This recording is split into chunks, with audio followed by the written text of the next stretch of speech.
오늘 말씀 함께 나누길 원합니다. 오늘 말씀은 요한복음 8장 51절에서 59절까지의 말씀입니다.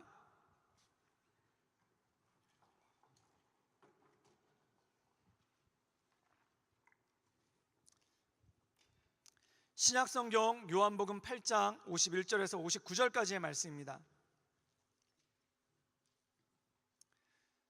제가 읽고 여러분들께서 읽으심으로 나눠 읽겠습니다.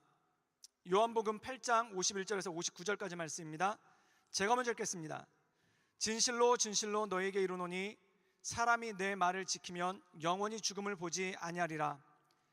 유대인들이 이르되 지금 내가 귀신 들린 줄 아노라. 아브라함과 선지자들도 죽었거늘 내 말은 사람이 내 말을 지키면 영원히 죽음을 맛보지 아니하리라 하니 너는 이미 죽은 우리 조상 아브라함보다 크냐? 또 선지자들도 죽었거늘 너는 너를 누구라 하느냐? 예수께서 대답하시되 내가 내게 영광을 돌리면 내 영광이 아무것도 아니거니와 내게 영광을 돌리신 이는 내 아버지시니 곧 너희가 너희 하나님이라 칭하는 그이시라. 너희는 그를 알지 못하되 나는 아노니 만일 내가 알지 못한다 하면 나도 너희같이 거짓말쟁이가 되리라. 나는 그를 알고 또 그의 말씀을 지키노라. 너희 조상 아브라함은 나의 때에 볼 것을 즐거워하다가 보고 기뻐하였느니라. 유대인들이 이르되 내가 아직 50세도 되지 못하였는데 아브라함을 보았느냐? 예수께서 이르시되 진실로 진실로 너에게 이르노니 아브라함이 나기 전부터 내가 있느니라 하시니. 다 같이 읽겠습니다. 그들이 돌을 들어 치려 하거늘 예수께서 숨어 성전에 나가시니라. 아멘. 최근에 정확하게 하면 2015년도인데 그 옥스퍼드 사전에 등재된 새로운 단어가 있습니다.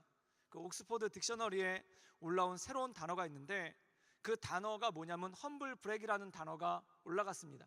근데 이 험블 브렉이라는 단어는 뭐냐면은 겸손을 뜻하는 험블과 그 다음에 자랑, 잘난 척을 뜻하는 브렉이라는 단어의 합성어죠.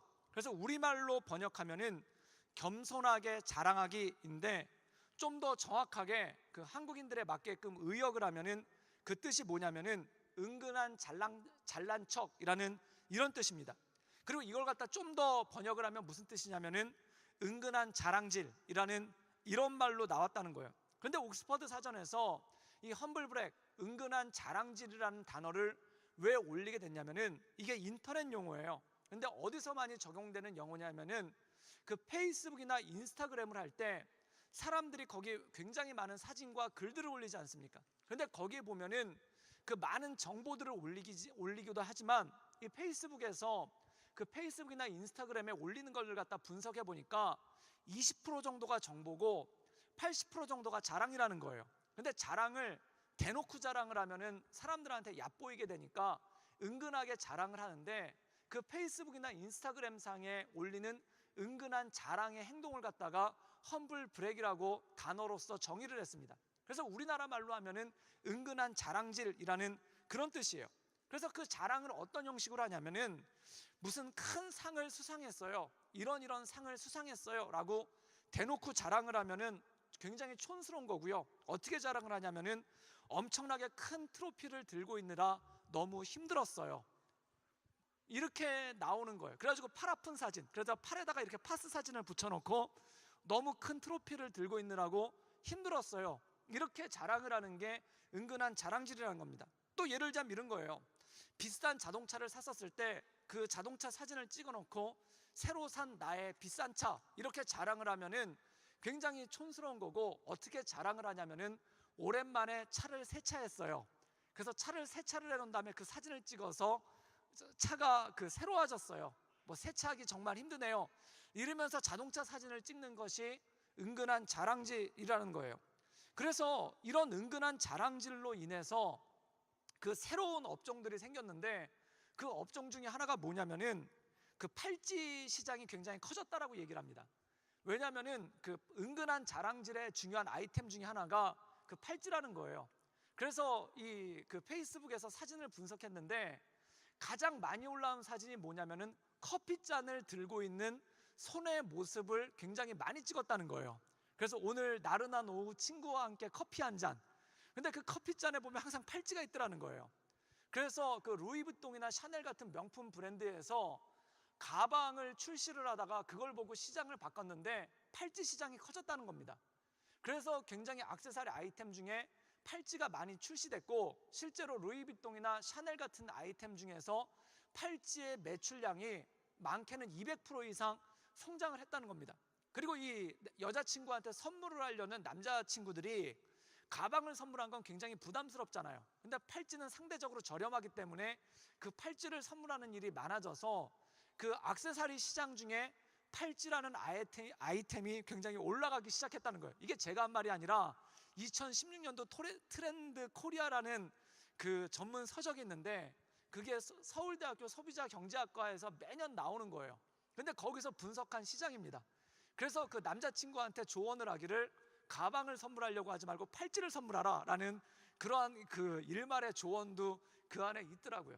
그래서 커피를 마시면서 또는 뭐를 짚으면서 손사진이 그 페이스북에 분석을 해보니까 손사진이 굉장히 많이 올라왔다는 거예요. 그런데 이 손으로 끝나는 게 아니라 거기는 팔찌가 굉장히 중요하다는 거죠.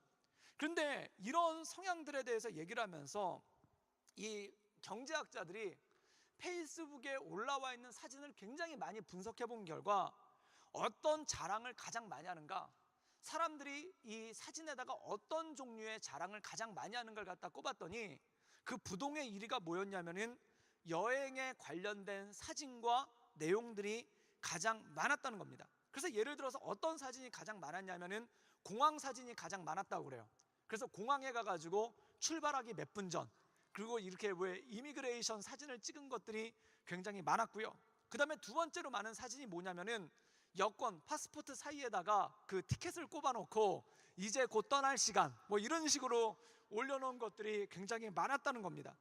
그런데 자랑들 중에 뭐 가방 자랑, 팔찌 자랑, 자동차 자랑, 여러 가지 자랑이 있었지만 그 중에 가장 많은 퍼센테이지를 차지한 자랑이 뭐였냐면은 여행에 관련된 자랑이었다는 거예요.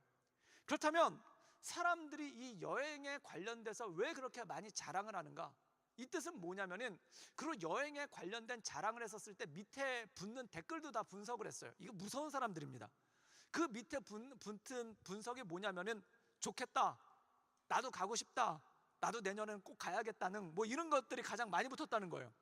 이게 뭐냐면 젊은 사람들, 젊고 늙고를 좌우하고 사람들 마음 가운데 여행에 대한 관심이 가장 많다라는 겁니다.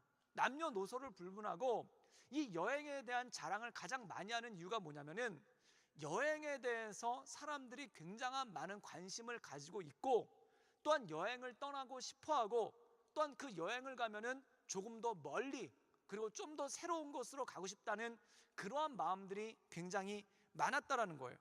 그래서 실제로 많은 사람들에게 여론조사를 해봤는데 당신에게 돈과 시간이 있다라면은 그것을 가지고 뭘 하겠습니까? 라고 얘기를 했더니 가장 많은 퍼센테이지가 여행을 떠나보고 싶습니다, 그리고 먼 곳으로 가고 싶습니다 라는 그러한 이야기들을 굉장히 많이 했다는 거예요.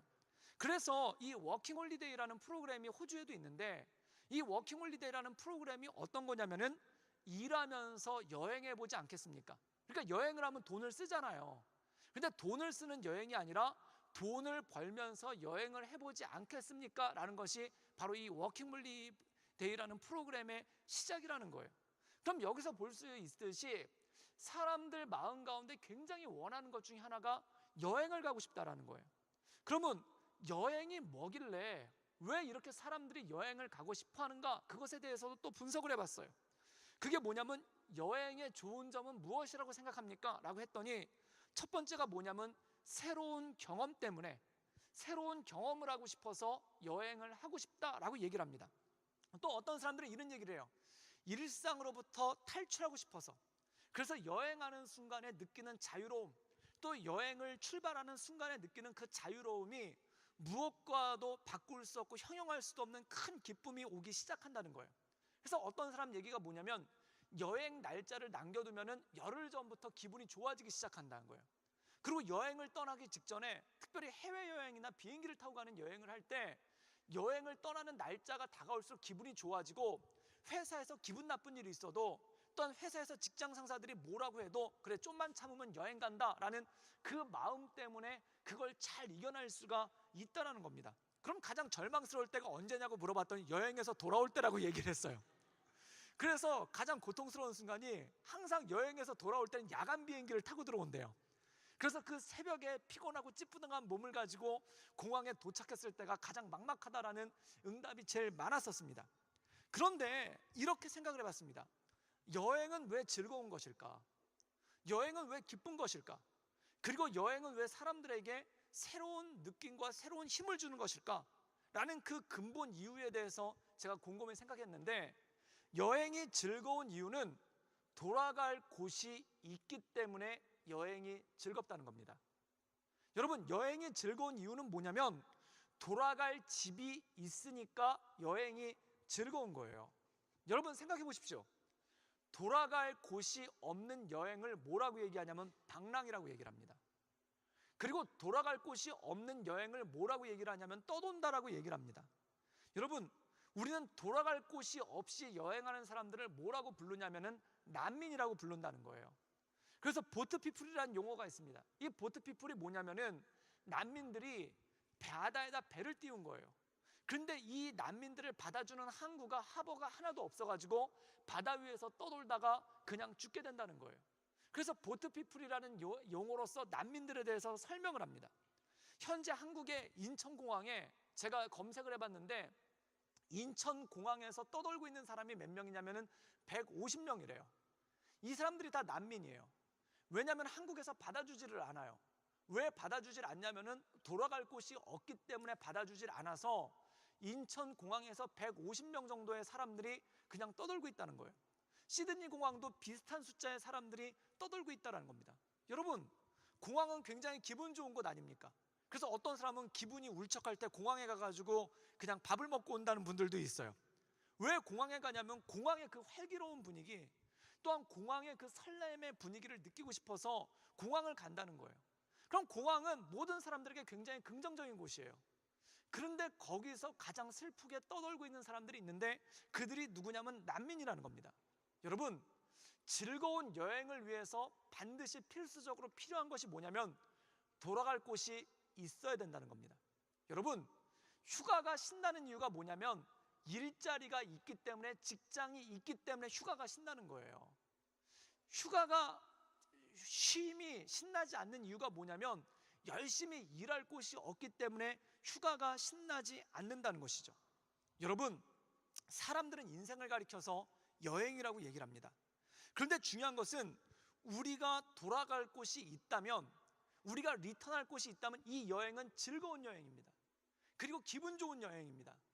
그런데 돌아갈 곳이 없다면 이 여행은 방랑이 되고요, 우리는 난민들과 같은 그러한 고통스러운 삶을 살 수밖에 없다라는 것이죠. 그런데 오늘 말씀 가운데 보면 예수님께서 영생에 대해서 말씀하고 계십니다. 영원한 삶에 대해서 말씀하고 있습니다. 그렇다면 이 영생, 영원한 삶은 무엇을 의미하는 걸까요? 또 많은 사람들이 이런 얘기를 합니다. 예수님 믿고 구원받는다라고 얘기를 합니다. 그럼 구원의 의미는 무엇이겠습니까? 여러분, 천국의 의미는 뭘까요? 천국이 뭔지 말해보세요 라고 얘기하면 어떤 분이 이렇게 얘기를 합니다. 구름 위에서 날개를 달고 다니는 거래요. 여러분, 그게 진짜 천국이라고 생각하십니까? 물론 그럴 수도 있어요. 저도 천국 가서 날개 달고 날아보고 싶어요. 이렇게도 한번 날아보고 저렇게도 한번 날아보고 한번 날아보고 싶어요.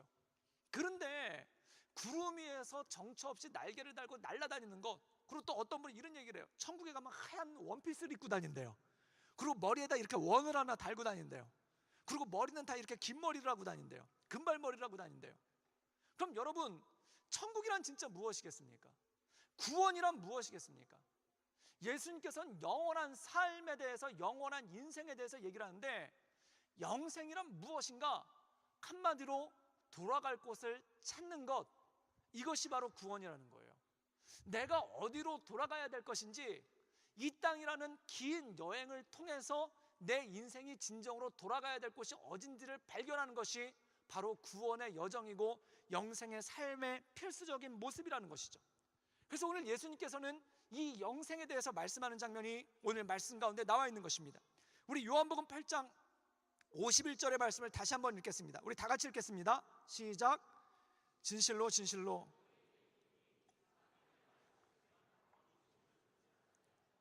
오늘 말씀을 보면 예수님이 이렇게 말씀하세요.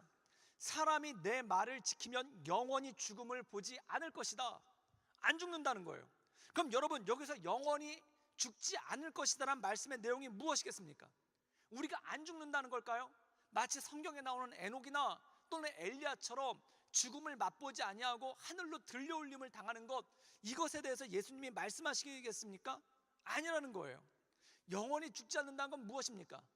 이 땅에서 우리의 육신은 죽지만, 이 땅에서 우리의 육신들은 썩어 없어지지만 우리의 영혼, 그리고 우리의 존재는 영원히 없어지지 않는다는 것에 대해서 말씀하는 거예요. 여러분, 무신론자들은 이렇게 얘기를 합니다. 죽으면 다 끝이라고 얘기를 해요. 죽으면 그냥 이 세상에서 사라지는 거래요. 이 땅에서 육신이 죽으면은 그냥 이 세상에서 사라지는 거래요. 그게 무신론자들이 하는 얘기입니다.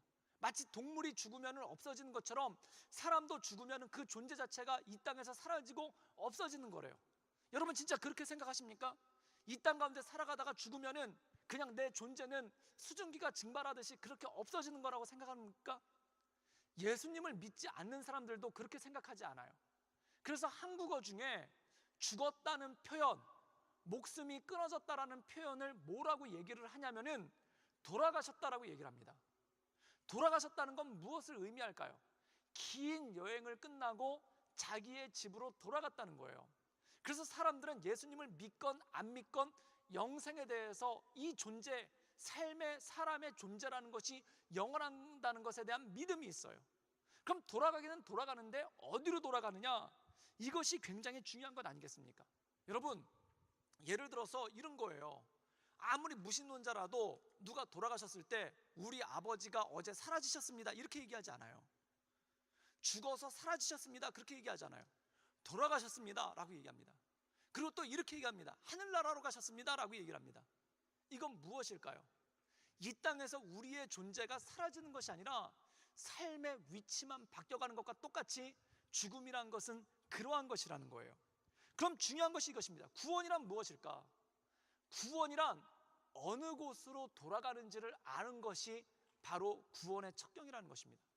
많은 사람들은 사람이 죽은 다음에 어디로 돌아가는지를 몰라요. 그리고 사람이 죽은 다음에 어느 곳으로 가는지를 몰라요. 그래서 우리나라 민간 신앙에는 무엇이 있냐면 죽은 사람이 이 땅을 떠돌고 다녀서 귀신이 된다라는 거 하는 그런 민간 신앙이 있고, 그런 것들을 달래야 된다고 해서 무속신앙 샤머니즘이 있어요. 샤머니즘은 뭐냐면은 사람이 죽은 다음에 그냥 여기서 떠돌고 있다라는 거예요. 그리고 불교에서 얘기하는 것은 사람이 죽은 다음에 새로운 육신을 입고 다시 태어난다는 윤회에 대해서 얘기를 해요. 그렇다면은 우리 주님이 말씀하는 우리가 죽고 난 다음에 우리의 존재가 어디로 돌아갈 것인가, 이것에 대해서 아는 것이 바로 구원이라는 것입니다.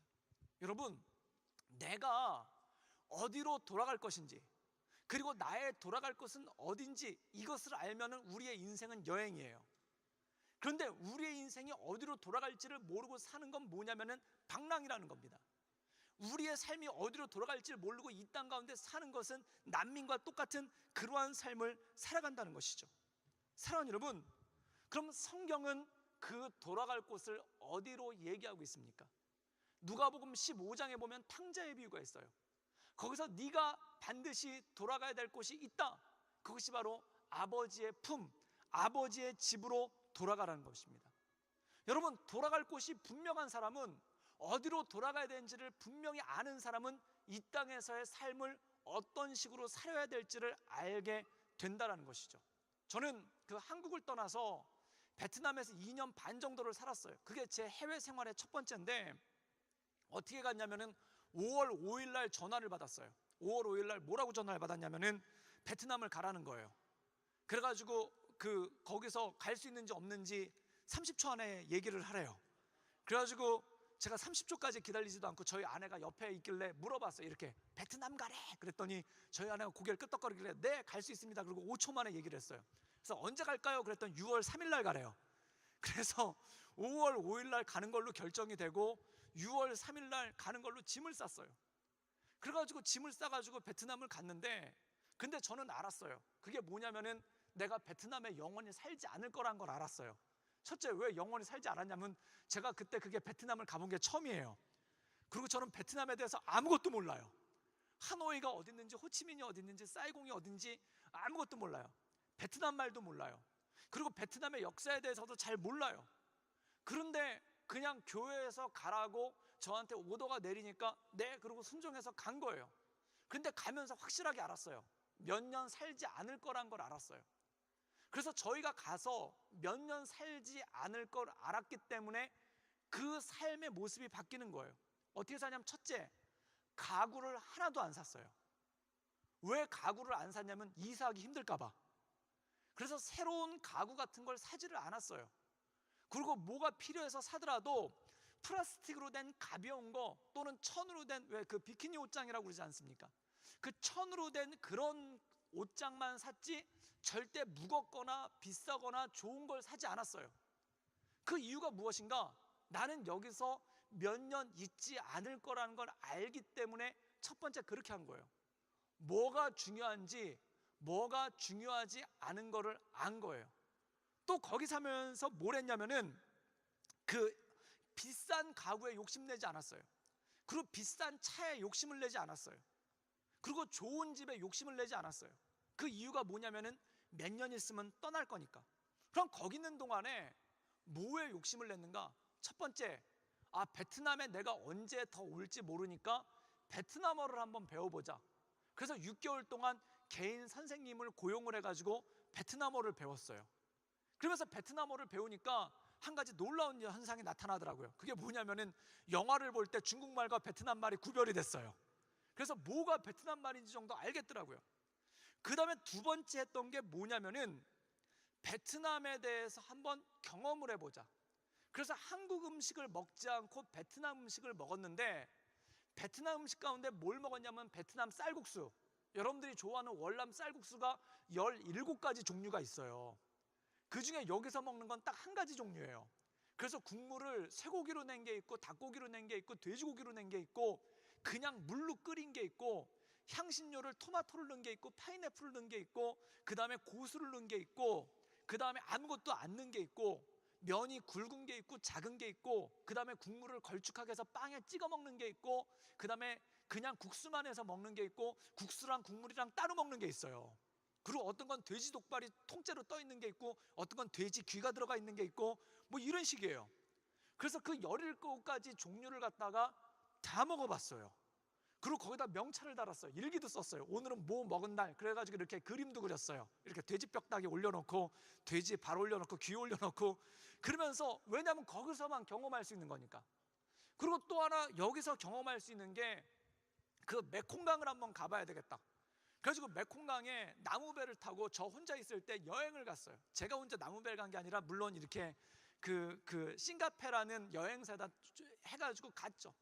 그래가지고 거기 가가지고 그 메콩강이라는 큰 강이 있는데, 거기 지류, 그래가지고 조그만 이렇게 샛길 같은 강이 있거든요. 거길 갖다 배를 타고 들어가 봤어요. 그리고 메콩 델타라는 지역이 있는데, 거기는 이제 뭐가 특산물이냐면 쌀이 많이 나와요. 그래가지고 거기 가면은 굉장히 제가 놀라운 경험을 봤는데, 쌀이 산처럼 쌓여 있어요. 그래가지고 그 쌀을 갖다 사람들이 삽으로 퍼다 나르고, 그리고 나무로 된 배들이 그 거미줄처럼 얽혀있는 그 수로를 따라서 그거를 옮기고, 그 다음에 이 배가 가는데 거기 사거리가 있어가지고 배들이 신호받으면서 배가 우회전하는 거, 좌회전하는 거, 그런 것도 봤어요. 그리고 이렇게 배가 가는데 옆에 자전거처럼 손으로 져서 가는 배가 있어요. 그래서 그것도 봤어요. 참 신기했어요.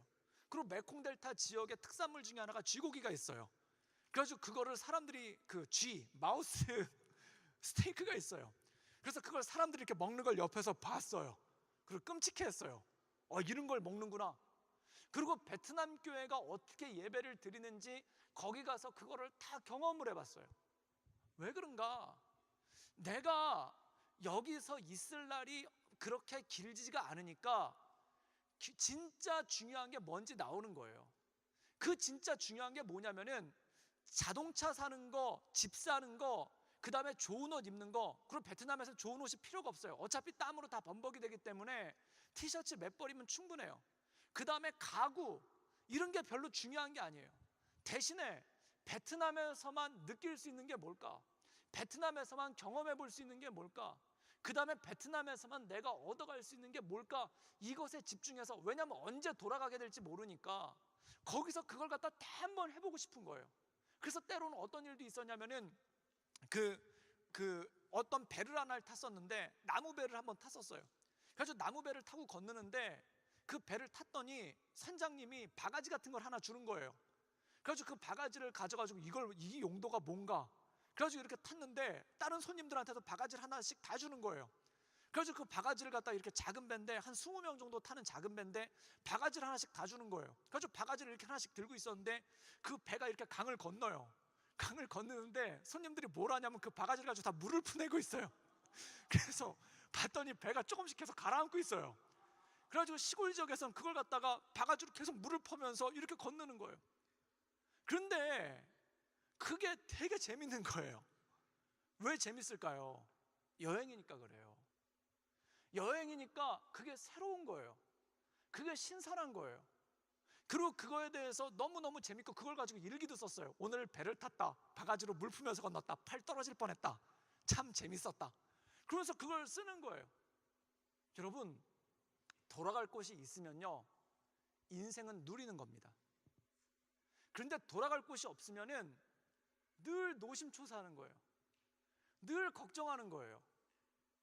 여행 가서요 신기한 경험들 많이 하면 그걸 다 기쁘게 생각을 해요. 왜 그럴까요? 돌아갈 곳이 있기 때문에 재밌는 경험이고 즐거운 경험이 되는 거예요. 제가 호주 와가지고 3가지를 딱 목표로 삼았어요. 그 3가지를 목표로 삼은 게 첫 번째, 영어는 해야 되겠다. 그래가지고 화요일 날마다 만나가지고 그 어떤 그 호주 백인이랑 영어를 하고 있어요. 놀라운 점이 발견됐어요. 그 사람이 한국어가 늘고 있어요. 제 영어가 늘고 있는 게 아니라, 제가 그 사람한테 영어를 배우고 있는 게 아니라 그 사람이 저한테 한국말을 배우고 있는 역전현상이 나타나고 있어요. 그래도 어쨌든 그 영어를 갖다가 되도 않는 영어를 갖다가 계속 화요일마다 2시간씩 커피 한 잔씩 하면서 티타임을 가지면서 계속 하고 있어요.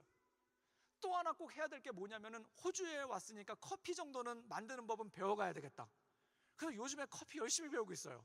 이번 주 금요일 날 자그마치 우유를 갖다가 4통을 써가면서 그 어떤 자매네 그 커피숍에 가가지고 거의 민폐죠. 막 손님들 왔다 갔다 하는데 거기서 혼자 막 무슨 연구하듯이 그거 하고 있었어요. 이제 원 하나 만들었어요. 원. 하트를 만들어야 되는데 자꾸 원이 나오더라고요. 그래가지고 호주에 있으면서 호주의 커피 문화가, 제가 보니까 호주 커피 문화가 세계, 감히 제가 말하지만 거의 세계 최고인 것 같아요. 맛이라든지 느낌이라든지 분위기라든지 커피에 대한 그 관심이 되게 많은 것 같아요. 그래서 커피, 그리고 제가 지금 마지막으로 하나 리스트에 올려놓은 것 중에 하나가 뭐냐면은 그 서핑을 배워야 되겠다고 생각하고 있어요. 왜냐면 호주 아니면은 서핑을 배울 수가 없어서. 그래서 작년에 제가 그 서핑을 하려고 바닷가에 갔는데 저희 아내가 서핑보드를 안 사줘가지고 저희 아들이 쓰는 거 조그만 거 있거든요. 그걸 들고 파도에 뛰어들었더니 안전요원이 막 부르더라고요. 그런 거 가지고 들어가지 말라고. 그래서 이렇게 밖에서 구경만 하고 왔어요. 그래서 저희 아내를 졸라가지고 그 서핑보드, 하프보드를 하나 샀어요.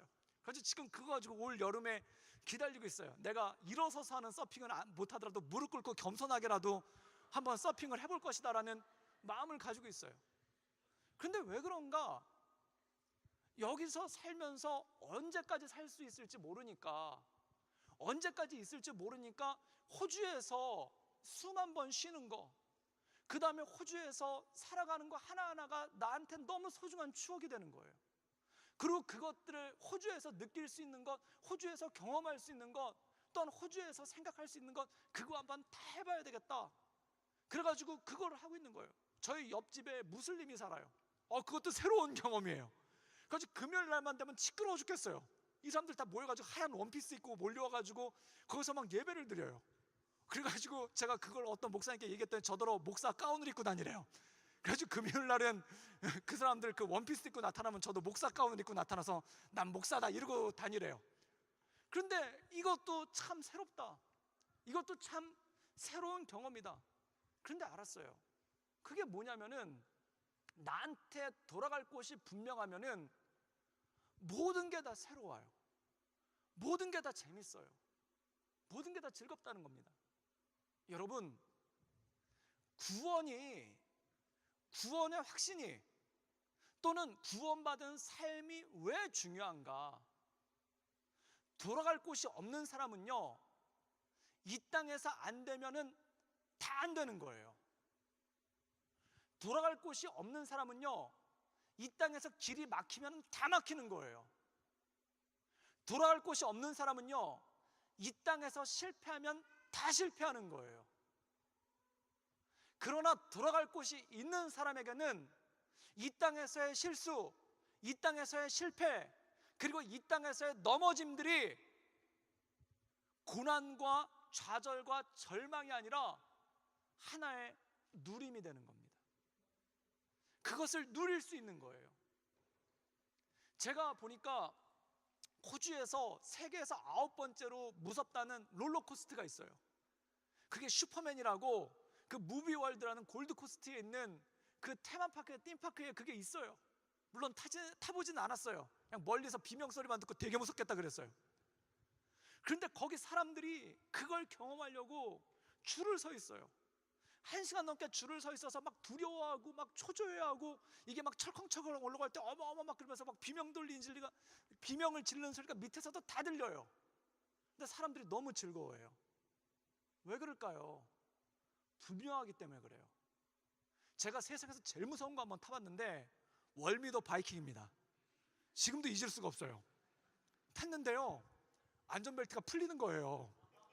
그래서 그거 내릴 때까지 두 손으로 안 떨어지려고 진짜 팔이 떨어져라 잡고 있었어요. 그래서 제가 그게 왔다 갔다 하면서 정말 목 놓아 외쳤어요. 아저씨 그만! 막 이러면서 제가 그걸 목 놓아 외쳤어요.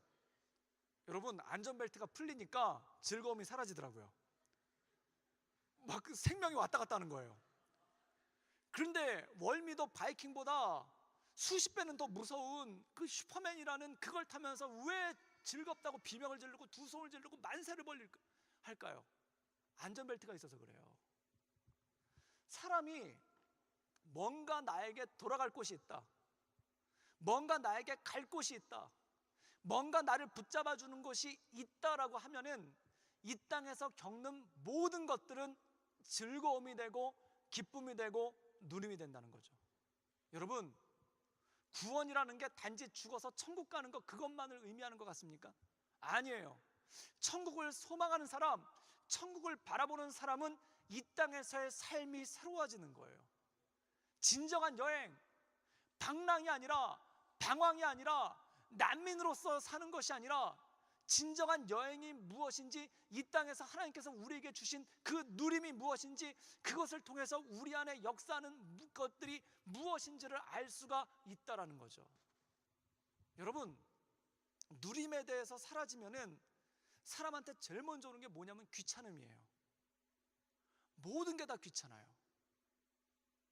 삶에 대해서 뭔가 익사이팅한 게 사라지고 다 보링한 거예요. 다 지루한 거예요. 여러분, 여행 간 사람은요, 앙코르와트에 가서도 지루하지 않아요. 거기 돌에서 있는 것이 무엇인지, 제가 그 좋아하는 김복음 선교사님이라고 계신데 그분은 앙코르와트가 무너졌으면 좋겠대요. 그래서 저는 무슨 영적 뭐 그건 줄 알았어요. 그런데 그게 아니라 아우리치 오는 팀마다 앙코르와트를 가가지고 그거 안내해 주는데 너무 지겨워가지고, 그래서 그분이랑 갔는데 40분, 그 원래 그게 3박 4일을 봐야 되는 거거든요. 40분 인도해주고 그냥 도망가 버려서, 그래가지고 저 혼자 보고 왔던 적도 있어요. 그런데 그 삶이, 어떤 사람은요 최고의 것들을 보면서 지루해요. 여러분이 만약 이태리에 가면요, 이태리의 판티움이 지루하겠습니까? 여러분이 만약에 그리스에 가면은 그리스에 있는 신전이 지루하겠습니까? 지루하지 않아요. 하나라도 더 보려고 그럴 거예요. 근데 제가 보니까 시드니에 사는 사람은 오페라 하우스를 지루해 하더라고요. 그 시드니에 사는 사람과 여행객과 시드니에 사는 사람의 차이를 제가 뭘로 알았냐면은, 버스를 타고 그 하버 브릿지를 지날 때 일어나서 보는 사람은 여행객이고요, 앉아서 막 이렇게 졸고 있는 사람은 여기 사는 사람이에요. 새로울 게 없다는 거예요. 여러분, 왜 인생이 지루한가? 왜 인생에 아무런 즐거움도 없는가? 왜 인생에 아무런 누림도 없는가? 여러분, 천국을 소망하는 사람은요 인생이 익사이팅합니다. 그리고 이 삶 가운데, 우리의 삶 가운데 하나님께서 주시는 것이 무엇인지를 깨닫고 가는 거예요. 저는 청소년들이랑 만났을 때 그런 얘기를 참 많이 들었어요. 청소년들이 가장 많이 하는 용어 중에 1위가 뭐냐면 짜증난다는 말을 제일 많이 해요. 그래서 짜증난다는 말을 줄여서 짱난다라고 얘기를 하더라고요. 아 짱나. 막 설교하잖아요. 그러면 아 짱나 이러고 있어요. 어른으로서 들으면 굉장히 기분이 나쁘죠. 그런데 그 아 짱나라는 얘기가 무슨 얘기인가 들어봤더니 지루하다는 얘기예요. 그럼 뭐가 좋니? 다 지루하대요. 인생 자체가 다 지루하대요. 이거를 봐도 지루하고 저거를 봐도 지루하고 다 지루하대요. 왜 지루할까요? 정말 세상에 신나는 게 없어서 지루할까요? 정말 세상에 좋은 게 없어서 지루할까요? 정말 세상에 뭔가 내려오는 게 없어서 지루할까요? 아니에요. 천국에 대한 소망이 없기 때문에 이 인생이 지루한 거예요. 군인들은요, 군대 가잖아요. 물론 안 그런 사람도 있어요. 모든 걸 다 귀찮아해요. 총을 쏘면서도 귀찮아요. 저는 총 쏠 때 되게 재밌어 했거든요. 내일 총 쏜대 막 그러면서 되게 좋아했어요. 수류탄 던지는 날은 잠을 못 잤어요. 근데 군인들은요 다 지루해요. 왜 그럴까? 빨리 이곳을 나갔으면 좋겠다라는 생각 하나만 딱 있으니까 그래요. 여러분, 그럼 나가서는 뭘 할 건가? 나가도 별로 할 게 없어요. 제가 회사에서 일을 해보니까 다들 시계를 많이 봐요. 5시를 기다려요. 막 5시만 막 쳐다보고 있어요. 그래가지고 어떤 분이 이런 얘기를 하더라고요. 모든 회사원의 머릿속에는 면도칼이 하나 들어있대요. 5시를 향하는 면도칼이 이렇게 딱 잘라버리려고 5시를 향한대요. 근데 더 놀라운 게 있어요. 그렇게 기다렸던 5시가 왔는데 5시가 된 다음에 할 일이 없어요. 또 지루한 거예요. 회사에서는 회사에서 지루하고 퇴근하면 퇴근해서 지루하고, 그리고 또 놀라운 점이 뭐냐면 밤에 잠을 못 자요. 잠을 못 자요. 인생이 지루하면요 잠도 안 와요. 그냥 지루해요. 그러니까 죽어나는 건 텔레비전 리모컨이에요. 죽어나는 거는 키보드 마우스예요. 컴퓨터 마우스예요. 그러다가 어느새 모르게 잠들어요. 그리고 아침에 또 짜증나는 거예요. 그 생활의 반복이에요. 게임을 하는데 재밌어서 게임을 하는 게 아니라 할 일이 없어서 게임을 해요. 텔레비전을 보는데 재밌어서 TV를 보는 게 아니라 할 일이 없어서 TV를 봐요. 그러다가 이렇게 외쳐요. 벌써 11월이야.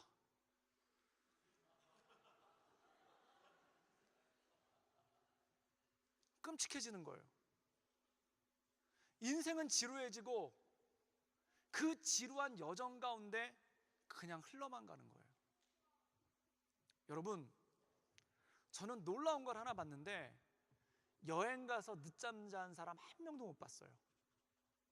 한국 사람의 여행 실력이 어느 정도냐? 이태리 여행을 가잖아요. 아침을 나폴리에서 먹고 점심을 로마에서 먹고 저녁을 베니스에서 먹어요. 그리고 그 다음 날 저기 스위스로 넘어가요. 길을 쓰고 봐요. 가이드가 좀 쉬었다가 가자고 그러면은 계속 가자고. 여기를 어떻게 온 건데? 여행 가서 늦잠 자는 사람 없고요. 여행 가서 싸우는 사람 없고요. 여행 가서 뭐 하는 사람 없어요. 여러분, 우리는 천국을 본향으로 하고 이곳에 긴 여행을 온 것과 똑같습니다. 그리고 그 여행 날짜를 하루하루 살아가는 거예요. 돌아가는 나를 바라보면서 하루하루를 살아가는 거예요.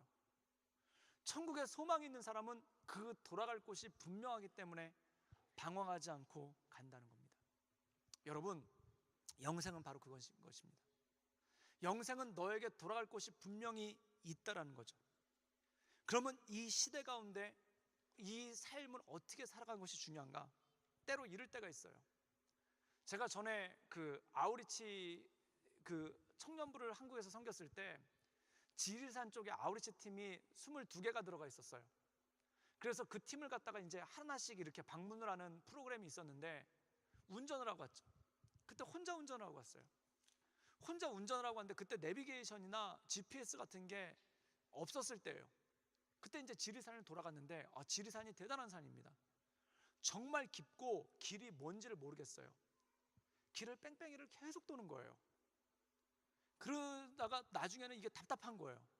길을 계속 뺑뺑이를 도는데 찾을 수가 없는 거예요. 그리고 어느 지역에 갔더니 전화가 터지질 않아가지고 길도 못 물어보겠는 거예요.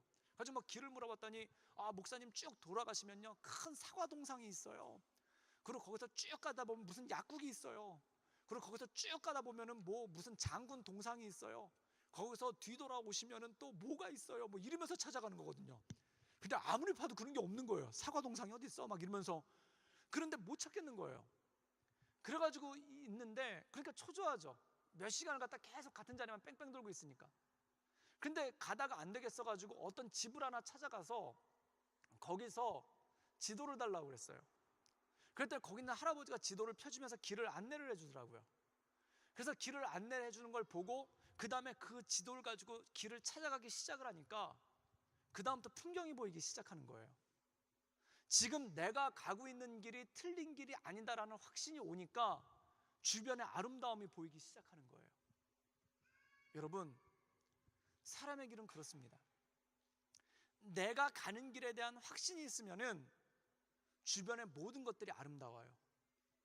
그런데 내가 가고 있는 길에 대한 확신이 없으면은 주변에 아무것도 보이질 않기 시작하는 거예요. 그냥 깜깜한 거예요. 마음만 조급한 거예요. 열심히 할수록 갈등만 있는 거예요. 그리고 진짜 이 길이 맞을까라는 그 생각만 있는 것이죠. 그래서 성경에서는 이렇게 얘기하고 있습니다. 주의 말씀은 내 발의 등이요 내 길의 빛이시라. 지도라는 겁니다. 이 지도를 펴고 내가 가는 길에 대한 확신이 서기 시작할 때, 내가 가는 삶에 대한 확신이 서기 시작할 때 모든 것들이 아름다워 보이기 시작하는 거예요. 그리고 그 길을 가기 시작할 때 그 삶 가운데 온전한 능력이 생기기 시작하는 것이죠. 그래서 예수님이 이렇게 말씀하십니다. 나는 길이요 진리요 생명이니 나로 말미암지 않고는 아버지께로 올 자가 없느니라. 예수님께서 내 인생의 길 되신다는 겁니다. 사랑하는 여러분, 구원의 여정은 그런 것입니다. 구원의 여정은 길을 발견하고 그 길을 달려가면서 그 주변의 풍경을 보면서 가는 거예요. 지금 이 길이 맞을까? 길을 찾을 수 있을까? 노심초사하면서 당황해가지고 방황하고 있는 게 아니라, 그리고 가다가 길도 못 찾고 이대로 기름이 떨어지면 어떡할까? 길도 못 찾고 이대로 날이 어두워지면 어떡할까? 라는 그러한 마음을 가지고 가는 것이 아니라 내 길을 찾고 그 인생 가운데 모든 걸 누리면서 가는 그러한 능력이 우리 삶 가운데 온다는 것입니다. 사랑하는 여러분, 세월은 정말 빠릅니다. 그리고 우리가 살아가는 삶 역시도 빠르게 지나갑니다. 그리고 우리 삶 가운데 하루하루가 여행으로서, 하루하루가 삶의 자리로서 나가고 있습니다. 그리고 올해도 벌써 11월 첫째 주입니다. 곧 마감할 시간이에요. 올해를 정리할 시간이에요. 여러분은 어떤 삶을 살고 계십니까? 또 이렇게 2017년도를 맞이하시겠습니까? 또 이렇게 2016년도를 마감하시겠습니까? 구원받은 하나님의 백성으로서의 삶, 그 익사이팅한 삶, 그 하나님께서 주시는 온전한 능력의 삶을 찾아갈 수 있기를 주님의 이름으로 축복합니다. 그 삶의 길이 무엇인가? 날마다 하나님의 말씀을 묵상하고 그분한테 기도하고, 그리고 나를 구원해 주신 그 하나님께서 주신 삶을 누려가는 것입니다. 저는 여러분에게 이렇게 자신 있게 말할 수 있습니다. 만약 여러분이 예수님을 구주로 붙잡고 계시다면 지금의 어려움과 눈물과 걱정은 너무나 아름다운 추억이 될 것입니다. 여러분이 예수 그리스도를 내 구주로 영접하고 있다면 지금 고생하고 있는 그 순간에 대해서 이런 마음이 들 거예요. 언젠가 이걸 다시 간증할 날이 오겠지. 이렇게 얘기를 할 수 있을 거예요. 어떤 분이 저한테 그런 얘기를 하세요. 뭘 얘기하냐면, 목사님은 경험이 되게 많으신 것 같아요. 어떻게 그렇게 경험을 많이 하셨어요? 라고 얘기를 해요. 제가 그분한테 그런 얘기를 했습니다. 제가 경험을 많이 한 게 아니라 저는 제가 경험한 거를 잊어버리지 않기 때문입니다. 제가 경험을 많이 한 게 아니라 저는 제가 경험한 거에 의미를 부여하기 때문입니다. 그래서 저는 일기를 써요. 일기를 써요. 그래서 심지어 뭐까지도 일기를 쓰냐면은 시험 본 그 문제, 그 해답도 일기장에다 같이 써요. 그래서 오늘 뭐 틀렸고 뭐 맞았고 그것까지 다 기록에 남겨요. 왜 그럴까? 그걸 갖다 나중에 되돌아봤었을 때, 아, 하나님이 이것 가운데 나를 인도해 주셨구나. 하나님께서 나를 이것 가운데 이끌어 주셨구나. 여러분, 삶의 모든 경험은 우리가 주님을 붙잡고 있을 때 간증이 됩니다.